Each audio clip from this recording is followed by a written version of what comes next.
జననేత మాజీ ముఖ్యమంత్రి వైఎస్ఆర్సీపీ పార్టీ అధ్యక్షులు గౌరవనీయులు శ్రీ జగన్మోహన్ రెడ్డి గారికి మా హృదయపూర్వక జన్మదిన శుభాకాంక్షలు తెలియజేస్తా ఉన్నాం. మరి ఆయన అభివృద్ధి సంక్షేమం రెండు కళ్ళలాగా అద్భుతమైనటువంటి పాలన అందించినటువంటి వ్యక్తి.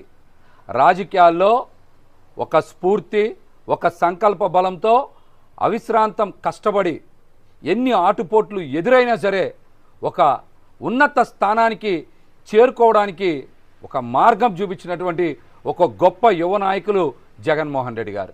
అందుకే రాజకీయాల్లో కొత్త తరం నాయకులు అందరూ కూడా ఏ విధంగా వారి యొక్క లక్ష్యాన్ని చేరుకోవాలో జగన్మోహన్ రెడ్డి గారి ప్రయాణాన్నే స్ఫూర్తిగా తీసుకోవాలి. ఆయన ఎవరి మద్దతు లేకుండా ఆయన అనుకున్న లక్ష్యాన్ని ఒక్కడుగానే సాధించారు.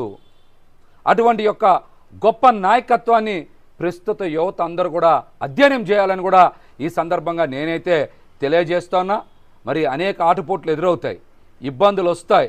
మనకి తెలియకుండానే ఈర్ష్య ద్వేషాలతో అనేక కేసులు పెట్టించి ఇబ్బందులు పాలు చేసి రాజకీయంగా ఎదగకుండా ఉండేటువంటి కుట్రలు చేసేటువంటి ప్రస్తుత సమాజంలో అవన్నీ కూడా ఎదిరించి నిలబడి ఈ రాష్ట్రానికి ముఖ్యమంత్రి అయినటువంటి గొప్ప నాయకులు జగన్మోహన్ రెడ్డి గారు.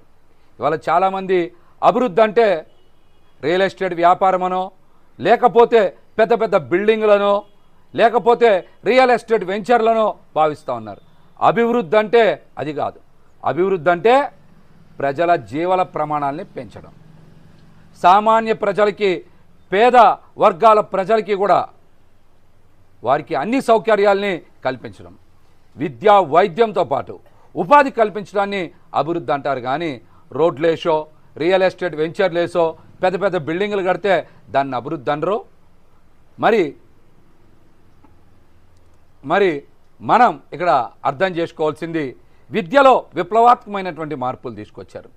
నాడు నేడు కింద బడులన్నింటినీ కూడా ఆధునీకరణ చేయడంతో పాటు విద్యార్థులందరికీ గొప్ప డ్రెస్సులు ఇవ్వడంతో పాటు వారికి ఇంగ్లీష్ మీడియం విద్య, ట్యాబ్లు అందించడం, అదేవిధంగా బైజూస్ సంస్థలతో ఒప్పందం చేసుకొని ప్రపంచ స్థాయిలో విద్యార్థులు అభివృద్ధి చెందాలని ఆంధ్రప్రదేశ్లో విద్యలో విప్లవాత్మకమైనటువంటి మార్పులు తెచ్చినటువంటి వ్యక్తి జగన్మోహన్ రెడ్డి గారు.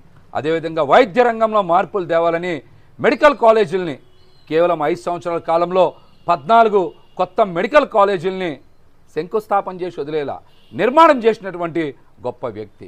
అభివృద్ధి వికేంద్రీకరణ జరగాలని రాష్ట్రంలో అనేక చోట్ల పోర్ట్లు, హార్బర్లు నిర్మించినటువంటి గొప్ప వ్యక్తి జగన్మోహన్ రెడ్డి గారు. గొప్ప వ్యక్తి జగన్మోహన్ రెడ్డి గారు. అభివృద్ధి, సంక్షేమం మీరు చూసుకోవచ్చు, ఇవన్నీ గొప్పగా చేసి చూపించినటువంటి వ్యక్తి. మాటల్లో కాదు, చేతల్లో చేసి చూపించినటువంటి వ్యక్తి. ప్రస్తుతం మనం అందరినీ చూస్తూ ఉన్నాం ఎట్లాంటి పనులు చేస్తూ ఉన్నారు. ఇది సందర్భం కాదు కాబట్టి మాట్లాడట్లా నేను. జగన్మోహన్ రెడ్డి గారు చేసినటువంటి అనేక విప్లవాత్మకమైనటువంటి మార్పుల్ని ప్రజలు చాలా అర్థం చేసుకున్నారు. 6 నెలల్లో